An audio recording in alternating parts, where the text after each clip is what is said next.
A very good morning to all of you. Now here comes Saurav Kumar once again and wish you a very good day. So guys, I'll be starting up with algorithms and flowchart which we were doing earlier. So now I'll be starting up with a new concept and with a new flowchart, and that is, the question is that write or draw a flowchart to compute the factorial of a given number. हमें क्या करना है? हमें करना है factorial निकालना है number का, जिसको कि हम लोगों ने ऑलरेडी एल्गोरिदम में भी हम लोगों ने ऑलरेडी देख चुके हैं. एल्गोरिदम हम लोग इसका बना चुके हैं. आप लोग अगर इसको नहीं देखे हैं तो you can always go to my previous videos and you can check it out that how I have made the algorithm for finding out the factorial of a given number. अब ये फैक्टोरियल कैसे निकलता है ये हम लोगों को पता है कि मान लिया कि 5 का फैक्टोरियल निकालना है हमें, तो वो क्या होता है 1 इंटू 2 इंटू 3 इंटू 4 इंटू 5. ये हमारा फैक्टोरियल होता है जो कि आता है 120. कहने का मतलब कि हम लोग क्या करते हैं कि जो हम लोगों ने एल्गोरिदम में देखा था वही चीज़ें यहाँ पर है, और वो हम लोगों ने क्या देखा था, ये हम लोगों ने देखा था कि हम लोग क्या करते थे कि 1 एज अ क्या लेते थे, हम लोग फैक्टोरियल लेते थे और उसके बाद मल्टीप्लाई करते थे किससे, काउंट से. यही करते थे. देखिए यहाँ पर भी हम लोगों ने वही किया है. 1 इंटू 1 ये हो जाता था 1, फिर जो फैक्टोरियल आता था उसको करते थे काउंट बढ़ा करके, तो ये आता था 2, तो 2 इंटू क्या होता था 3, 3 इज इक्वल टू हो जाता था 6, और उसके बाद 6 इंटू 4 24, और उसके बाद 24 इंटू 5 दैट बिकम्स 120. इस तरीके से आपका फैक्टोरियल होता है. अब ये कैसे होगा, हम लोगों ने स्टार्ट किया. ये आपका जो फ्लो चार्ट है इसके कुछ जो रूल्स होते हैं वो मैंने आपको पहले ही बताया हुआ है कि जो स्टार्ट होता है उसको हम लोग ओवल के जरिए करते हैं. स्टार्ट एंड स्टॉप के लिए हम लोग ओवल का प्रयोग करते हैं. नंबर्स को अगर हमें इनपुट कराना है तो क्या किस चीज का प्रयोग करेंगे, पैरेललोग्राम का. और पैरेललोग्राम में हम लोग क्या लेंगे, रीड कराएंगे या इनपुट कराएंगे. उसके बाद ये हमने लिया है रेक्टेंगल. रेक्टेंगल किसके लिए होता है, rectangle is used for whatever the logic you are using it. ये लॉजिक को हम लोग इसमें लिखते हैं. उसी तरीके से ये पूरा लॉजिक है. और उसके बाद जो रोम्बस होता है ये किस लिए होता है, डिसीजन के लिए. डिसीजन जब भी हम लोग लेंगे तो वो रोम्बस के जरिए लेंगे. क्यों, क्योंकि उसमें दो कंडीशंस आते हैं, ट्रू और फॉल्स. जब ट्रू होगा तो क्या होगा और फॉल्स होगा तो क्या होगा. तो गाइज हम लोग अभी ये देखेंगे कि किस तरीके से हम लोगों ने फाइंड आउट कैसे करना है फैक्टोरियल. मैंने लिया है यहाँ पे स्टार्ट रीड एन. मतलब ये क्या है, रीड एन है क्या, एन क्या है, n is a value for which you have to take out the factorial. जैसे कि मैंने यहाँ पे जो 5 लिया है यही आपका एन है. ठीक है. अब आपका जो एन है वो उसमें हम लोगों ने क्या किया, यहाँ पर 2 और वेरिएबल लिए. फैक्टोरियल जिसको कि 1 से इनिशियलाइज किया, काउंट जिसको कि 1 से इनिशियलाइज किया. अब काउंट और फैक्ट को 1 क्यों लिया. बहुत लोग बोलेंगे कि सर 0 क्यों नहीं हुआ, सर 2 क्यों नहीं लिया, सर 1 ही क्यों लिया. तो उसका रीज़न ये है कि जब फैक्टोरियल हम लोग 1 लेते हैं, काउंट हम लोग 1 लेते हैं, तो अगर फैक्टोरियल अगर हम लोग 1 से इनिशियलाइज नहीं करेंगे या काउंट को 1 से इनिशियलाइज नहीं करेंगे तो ये क्या होगा, ये दोनों 0 रह जाएगा. मान लिया अगर 0 हम लोग लेते हैं तो अगर ये दोनों 0, दोनों में से दोनों 0 या दोनों में से एक भी 0 होगा तो जब भी मल्टीप्लाई होगा तो it will result in 0. 0 into 1 0, और अगेन फिर वही फैक्टोरियल में जाएगा 0, 0 इंटू 2 फिर 0 आ जाएगा. तो कहने का मतलब ये है कि हम लोगों को we have to think before. हम लोग जब यूज कर रहे हैं तो पहले सोचना है कि आखिर करना क्या है, प्रॉब्लम हमारा क्या है। प्रॉब्लम हमारा है फैक्टोरियल निकालना, और फैक्टोरियल कब निकलेगा, जब नंबर बढ़ेगा। तो हम लोग क्या करेंगे कि 1 into 1 लेंगे और फिर उस नंबर को बढ़ाएंगे, काउंटर को एक बार इंक्रीज भी करेंगे। अगर ऐसा हम लोग नहीं करेंगे तो हम लोग वहीं का वहीं अटक जाएंगे। तो हम लोगों को पहले से सोच के रखना है कि आखिर ये काम करेगा कैसे, और अगर ये काम करेगा तो इसके लिए हमें किस तरीके से आगे की सोच बढ़ानी होगी। तो यहां पर हम लोग क्या करेंगे, फैक्टोरियल और काउंट को 1 से इनिशियलाइज करेंगे। मतलब ये कि फैक्टोरियल और काउंट दो अलग अलग वेरिएबल है जिसका की वैल्यू अभी 1 है। अब ये फैक्टोरियल है, factorial into factorial plus factorial is equal two factorial into count. मतलब फैक्टोरियल, अब देखिए फैक्टोरियल है, फैक्टोरियल और काउंट 1 है, factorial is equal factorial into count हो गया। मतलब क्या हुआ, यहां पे सीधा 1 into 1, जो कि मैंने यहां पे लिखा हुआ है, यहां पे मैंने दिखाया हुआ है कि 1 into 1 हुआ, वही चीज मैंने यहां लिखा है। फिर हम लोग आगे बढ़े, अब काउंट को हमने बढ़ा दिया। काउंट कितना था पहले, 1, पहले 1 था काउंट, अब काउंट कितना हुआ 1 + 1, काउंट हो गया 2। अब आगे बढ़े, ये देखिए ये आपका कनेक्टर होता है। यहां पर मेरे पास स्पेस नहीं है, तो यहां पे हमने आपको बताया हुआ है कि कनेक्टर को यूज करने के लिए हम लोग क्या करते हैं, हम लोग सी का प्रयोग करते हैं, सर्कल का प्रयोग करते हैं। ये कनेक्टर होता है और इसमें क्या होता है, सर्कल के लिए यूज करते हैं हम लोग, सर्कल यूज करते हैं कनेक्टर के लिए, कनेक्शन के लिए। अगर मान लिया यहाँ पे स्पेस होता तो हम नीचे चले जाते, और यहाँ पर हमने जो रोम्बस लिया है वो नीचे ही लिखते, और रोम्बस अगर नीचे लिखते तो हमें प्रॉब्लम नहीं होती। लेकिन यहाँ पे चूंकि जगह नहीं है तो कनेक्शन करने के लिए सी लिख दिया, तो सी यहाँ भी है, सी यहाँ भी है, जो यहाँ पे लिखेंगे उसी को कंटिन्यू करेंगे। यहाँ पे एक्स लिखेंगे तो यहाँ एक्स लिखेंगे, यहाँ ए लिखेंगे तो यहाँ भी ए लिखेंगे। तो इस तरीके से ये कंटिन्यूएशन में चला जाता है। अब ये कंटिन्यू हुआ, अब यहां पर ऐसा समझिए कि ये सी है ही नहीं और ये पूरी चीजें यहां पे जुटी हुई है। मतलब is count less than equal to n, वो यहां पर है।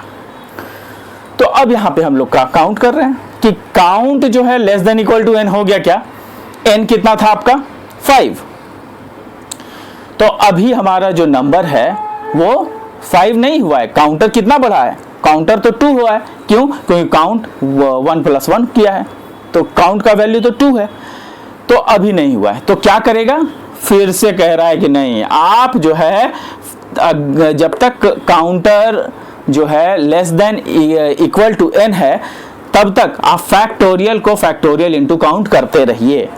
तो फैक्टोरियल इंटू काउंट फिर गया।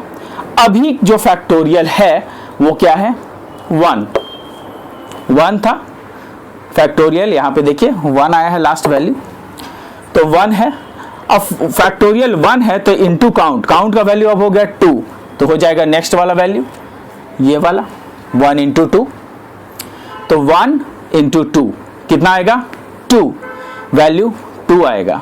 काउंट प्लस 1, तो count is equal to count plus 1 करने से क्या हो गया कि पहले था ये 2, अब हो गया +1, तो हो जाएगा ये 3, तो काउंट हो गया 3, तो काउंट 3 हो गया। तो क्या यहाँ पे फिर से चेक करेगा वैल्यू, काउंट n से कम है कि n के बराबर है, तो n के से तो कम है, तो अब वैल्यू हो गया ट्रू। जब ट्रू हुआ तो फिर से ये वाला fact is equal to fact into count होगा। अब फैक्टोरियल हो गया 2, तो 2 into 3, तो कितना आ जाएगा 6, जो कि मैंने यहां दिखाया हुआ है 6 आ गया। तो अब फैक्टोरियल हो गया 6, तो यहाँ पे नीचे, और काउंट कितना हो गया, काउंट था पहले 3, तो अब हो गया 3 + 1 इज इक्वल टू 4, काउंट की वैल्यू अब 4 हो गई। अब यहाँ पर 4 5 से छोटा है, ऑब्वियसली छोटा है, फिर से यहाँ पे आएगा। अब यहाँ पर कितना हुआ 6, यहाँ पे क्या था 6 इंटू काउंट का वैल्यू 4, तो हो जाएगा 6 into 4, जो कि मैंने यहाँ लिखा हुआ है 24। ठीक है, 24 आया, यहाँ पे वैल्यू आ गया 24। अब 24 आया, 24 के बाद क्या होगा कि count is equal to count plus 1, तो यहाँ पे क्या था, पहले 4 था, तो यहाँ 4 आ गया, 4 + 1 5, तो ये 5 हो जाएगा, काउंटर हो गया 5। अब जब काउंटर 5 हो गया तो यहाँ पे फिर चेक किया, काउंटर लेस देन है या इक्वल टू है, लेस है ऑब्वियसली, लेस देन है और इक्वल टू भी है, तो इसका मतलब 5 इज इक्वल टू 5 हो गया। तो यहाँ पे क्या था वैल्यू 24, तो अब हो जाएगा 24 इंटू 5 जो कि होता है कितना 120, जो कि हमारा वैल्यू आ चुका है। लेकिन रुकेगा नहीं, काउंटर क्या होगा, क्योंकि अभी हम लोग स्टॉप पे गए नहीं है, काउंटर क्या करेगा, काउंटर जो है यहाँ पे 5 करेगा, 5 प्लस 1 काउंटर हो जाएगा 6, करेक्ट। अब 6 गया, count is less than equal to n, तब ये जाके फॉल्स हो जाएगा, क्यों, क्योंकि n हमारा 5 है और काउंट हो गया 6, तो 6 is not less than equal to 5, ये गलत हो जाएगा, तो ये फॉल्स में चला जाएगा। जब ये फॉल्स में चला जाएगा तो प्रिंट करेगा जो आपका फैक्टोरियल लास्ट आया था जो कि 120 है, प्रिंट करेगा फैक्टोरियल और उसके बाद ये स्टॉप हो जाएगा। तो आपका ये सोचना है आपको कि ये काउंटर कितनी बार चलेगा, और जितनी बार चलेगा उसके अनुसार हमें रोम्बस में डिसीजन लेना होगा, और ये सारी चीज़ें हमें पहले से सोचनी होगी कि ये प्रॉब्लम बनेगा कैसे। ये जस्ट मैथमेटिक्स है। मैथमेटिक्स में हम लोग क्या करते हैं कि आखिर 120 लाना था तो इसको करेंगे कैसे, फैक्टोरियल होता कैसे है, तो हम लोग जानते हैं कि फैक्टोरियल होता है 1 into 2 into 3 into 4, what ever the number is, वहाँ तक हम लोग जाएंगे।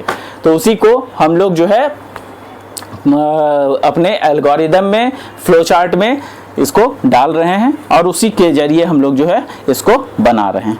आप याद रखिएगा इस चीज़ को कि जो भी आपका फैक्टोरियल निकल रहा है वो आपके सोच पे डिपेंडेंट है। अगर आपने यहाँ पे 0 किया होता, यहाँ पे या फिर यहाँ 0 किया हुआ था, आपका आंसर हमेशा 0 आता, तो आप कभी भी फैक्टोरियल नहीं निकाल पाते। तो ये हमें we have to think it before, सब पहले से सोच के रखना है कि अच्छा आखिर ये करेंगे कैसे और करेंगे तो होगा क्या क्या। ये सारी चीज़ें हम लोग इस्तेमाल करेंगे और उस तरीके से हम लोग आगे बढ़ते चले जाएंगे।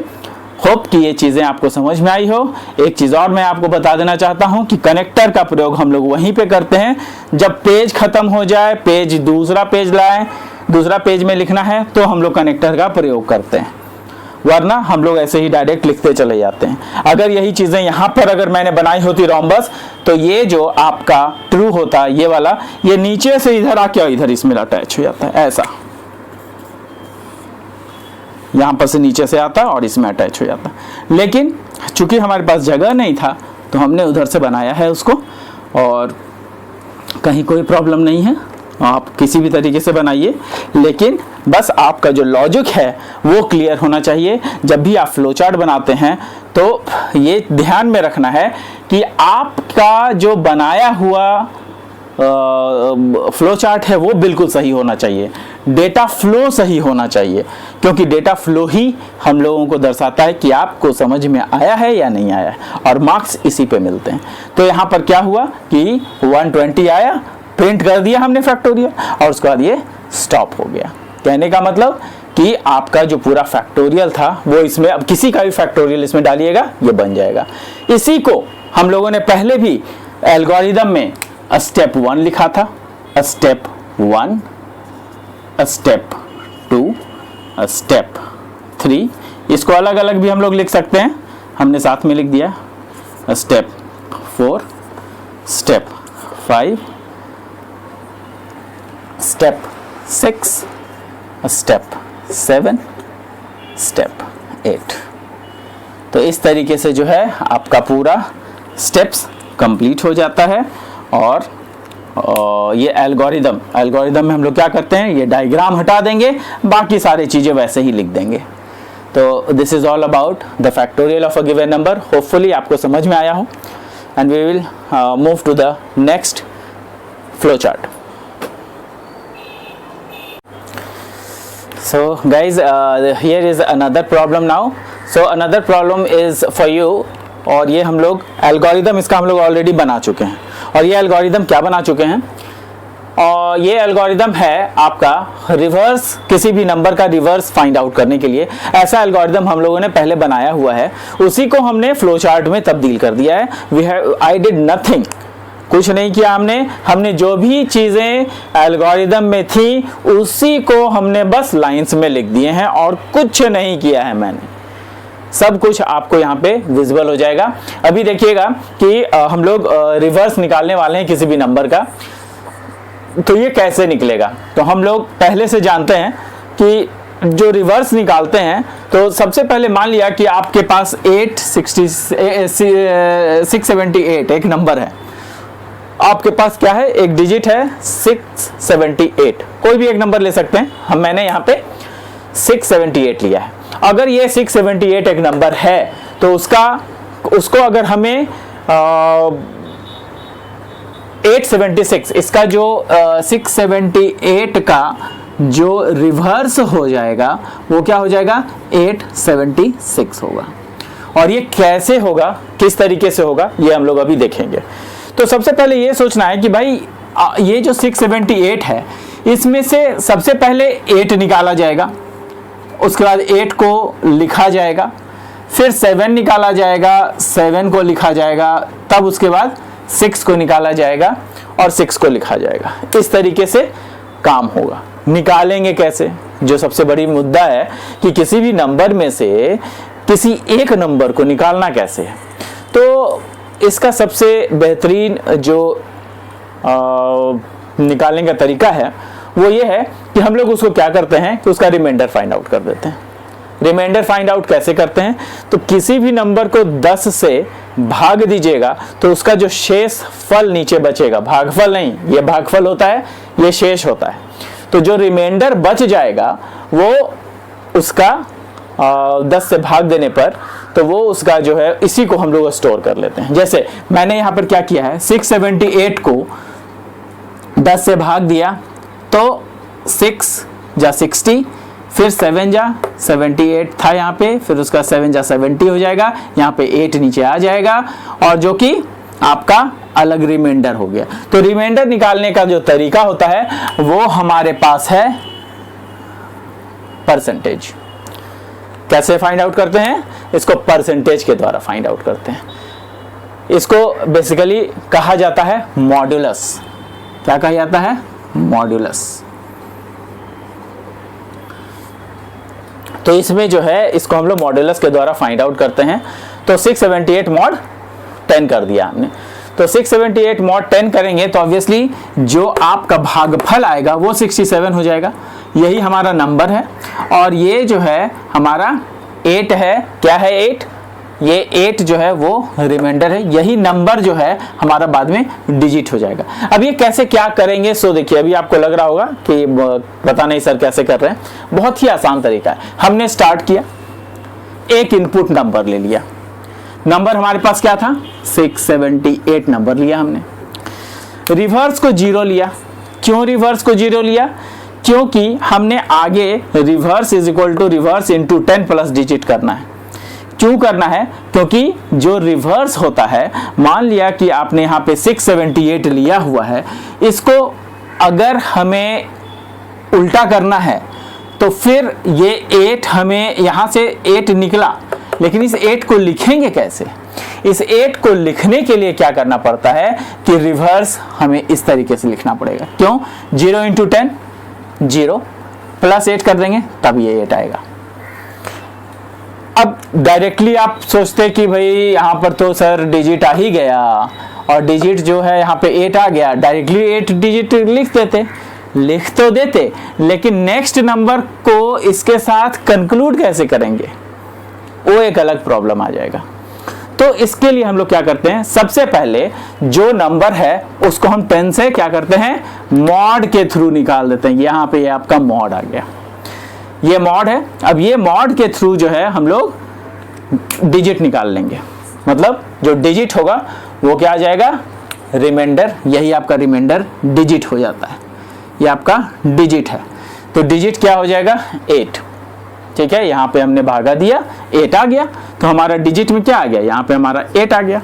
अब इस 8 को क्या करना है, ये 8 को हम लोग वैसे ही रखेंगे, इस 8 को हम लोग छुएंगे नहीं।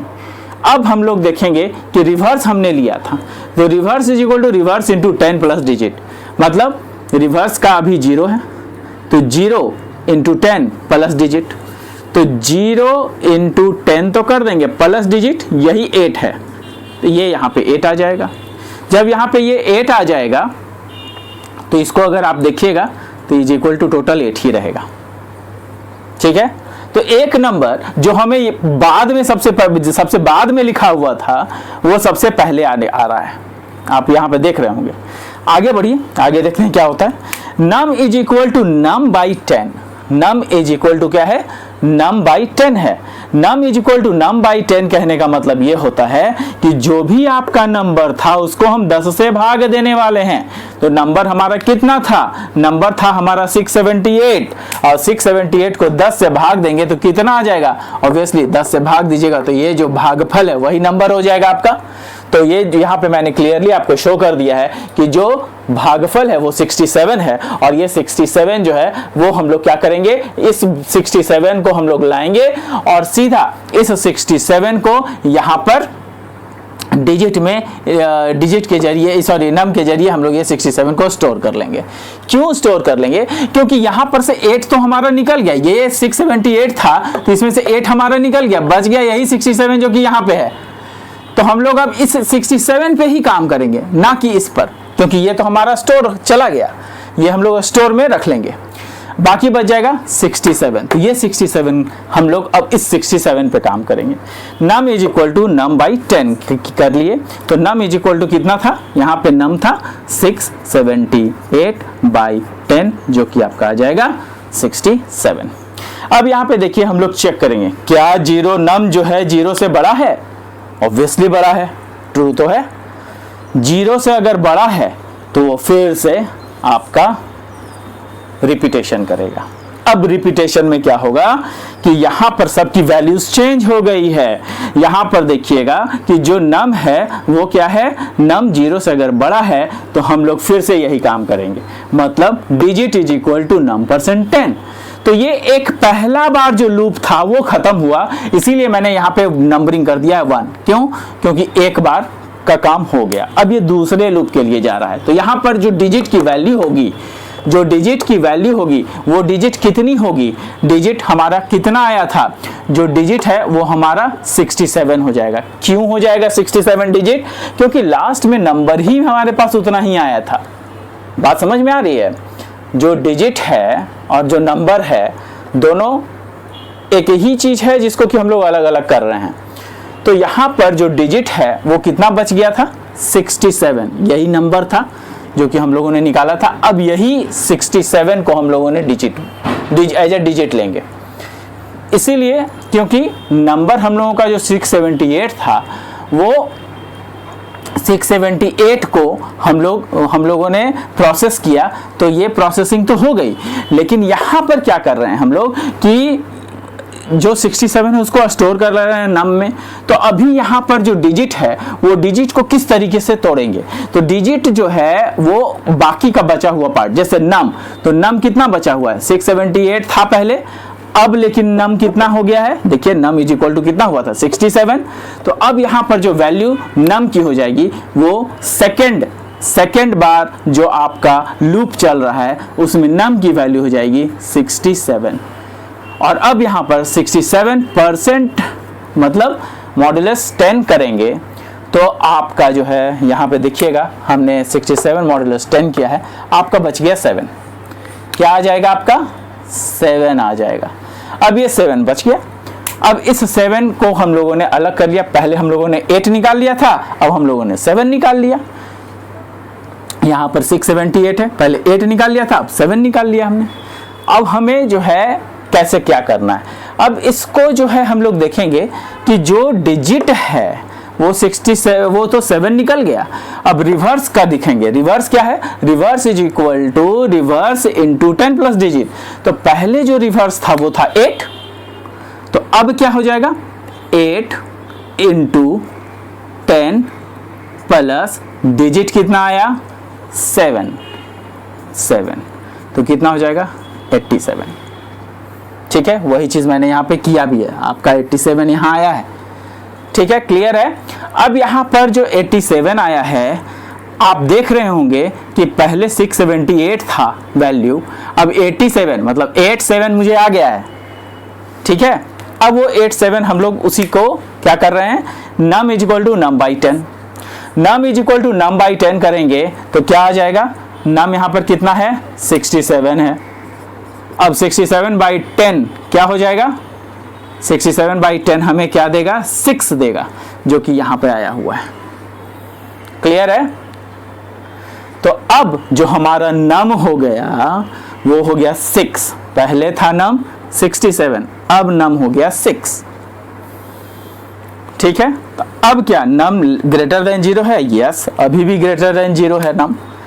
फिर से ये लूप चलेगा। अब num जो है यहाँ पर क्या हो जाएगा, num की वैल्यू हो गई है 6, 6% 10 करेंगे तो जो बचेगा वो ऑब्वियसली 6 ही बचेगा। नहीं, यहाँ पर जब हम लोग यहाँ पर 678 में से 6 को 10 से भागा देंगे तो क्या लगेगा, नहीं लगेगा, तो यही आपका रिमाइंडर हो जाएगा ना। तो यहाँ पे आपका वही रिमाइंडर हो गया, तो वही आपका डिजिट निकल जाएगा। जब ये आपका डिजिट निकल गया तो आपका जो रिवर्स है वो क्या हो जाएगा, रिवर्स की वैल्यू हो गई थी 87। देखिए यहाँ पे हमने 87 लिखा भी है। तो अब जो है आपका जो रिवर्स की वैल्यू हो गई है वो ऑलरेडी रिवर्स का वैल्यू चेंज हो चुका है और वो 87 इंटू 10 प्लस आपका यहाँ पे 6 आया था, ये 6 हो जाएगा। तो आपकी वैल्यू क्या आ गई, 876, और यही 876 हमें चाहिए था। अगर गौर से देखें तो यही 876 हमें चाहिए था। तो 876 आ गया यहाँ पे। अब यहाँ पे num बाई 10, तो मतलब 6 को हम लोग डिवाइड कर रहे हैं 10 से, तो 10 से डिवाइड कर रहे हैं तो क्या होगा, num इज ग्रेटर देन 0। अब तो 0 से कम हो जाएगा, क्यों, क्योंकि यहाँ पे 0.6 आ रहा है वैल्यू। जब 0.6 आएगा तो यहाँ पे 0 हो जाएगा, तब ये लूप से बाहर निकल जाएगा और उसके बाद जो भी आपका इनपुट नंबर है वो लिख देगा और रिवर्स को प्रिंट करा देगा। जो रिवर्स आया है, रिवर्स हमारा कितना है 876, यहाँ पे 876 प्रिंट कर देगा। Input num is equal to num कितना था नंबर, तो 677 आपका नंबर, 678 आपका नंबर था। तो आपका नंबर था ये, जिसको कि पलट दिया गया, जिसको कि रिवर्स कर दिया गया, और वो आ गया 876, जो कि आपका तीसरा में दिखाया गया है। ये पूरा चीज़ हमने कर दिया है। इसको आप ध्यान से पढ़ें। इसको जो है हम लोगों ने पहले भी एल्गोरिदम किया था। इसी को हम लोग क्या करेंगे, step 1, step 2, step 3, step 4, step 5, step 6, step 7, step 8, step 9। Diagrams हटा देंगे, सीधा लिख देंगे, ये आपका एल्गोरिदम हो जाएगा। एल्गोरिदम हम लोग पहले कर चुके हैं और उसी का फ्लो चार्ट मैंने आपको बोला था कि जो एल्गोरिदम और फ्लो चार्ट हम लोग साथ साथ करते चले जाएंगे। तो this is the way to do. Hope कि आप लोगों को ये भी समझ में आया होगा। नहीं समझ में आया तो you can always ask me, my number has already been given. Number मैंने दे दिया है बोर्ड पे और उसमें आप कॉल कर सकते हैं, मुझसे बात कर सकते हैं अगर नहीं समझ में आया है तो। नेक्स्ट जो है वो नेक्स्ट एल्गोरिदम और फ्लो चार्ट फिर से हम लोग करेंगे।